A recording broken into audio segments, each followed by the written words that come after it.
আজকে তোমাদের সাথে শেয়ার করছি দারুণ টেস্টি একটি ডিম তড়কা রেসিপি। সবার প্রথমে আমি 5 মিশালি কলাইকে ভালো করে জলে ধুয়ে 5-6 ঘন্টা আগে ভিজিয়ে রেখেছিলাম। এবার কুকারে কলাই, হলুদ, কাশ্মীরি লঙ্কার গুঁড়ো, নুন, গোটা গরম মশলা দিয়ে সেদ্ধ করে নেব। তারপর মশলার জন্য আমি রেডি করে নিয়েছি কুচানো পেঁয়াজ, আদা, রসুন, কাঁচা লঙ্কা, ধনেপাতা।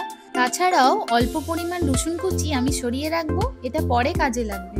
আর গুঁড়ো মশলায় নিয়েছি হলুদ গুঁড়ো, জিরে গুঁড়ো, ধনে গুঁড়ো, কাশ্মীরি লঙ্কার গুঁড়ো। এরপর কড়াইতে তেল ভালো করে গরম করে রসুন কুচি, লঙ্কা, আদা দিয়ে নেড়ে চেড়ে, পেঁয়াজ, টমেটো দিয়ে ভালো করে নেড়ে চেড়ে, অল্প জল দিয়ে গুঁড়ো মশলা, নুন, কাসুরি মেথি দিয়ে ভালো করে কষিয়ে সেদ্ধ করা কলাই মশলার ওপর ঢেলে দেবো। আগে থেকে ভেজে রাখা ডিমের ভুজিয়া অ্যাড করলাম। এরপর গরম মশলার গুঁড়ো, ধনে পাতা ওপর থেকে ছড়িয়ে পাশে সরিয়ে রাখলাম। এবার একটা ফোড়ন দিতে হবে। তেলের উপর জিরে, শুকনো লঙ্কা, কাশ্মীরি লঙ্কার গুঁড়ো, রসুন কুচি ভেজে তড়কার উপরে দিয়ে দিলাম। এরপর নেড়ে চেড়ে নিলেই তড়কা রেডি। রাতে রুটির সাথে খেয়ে দেখুন, আশা করি ভালো লাগবে।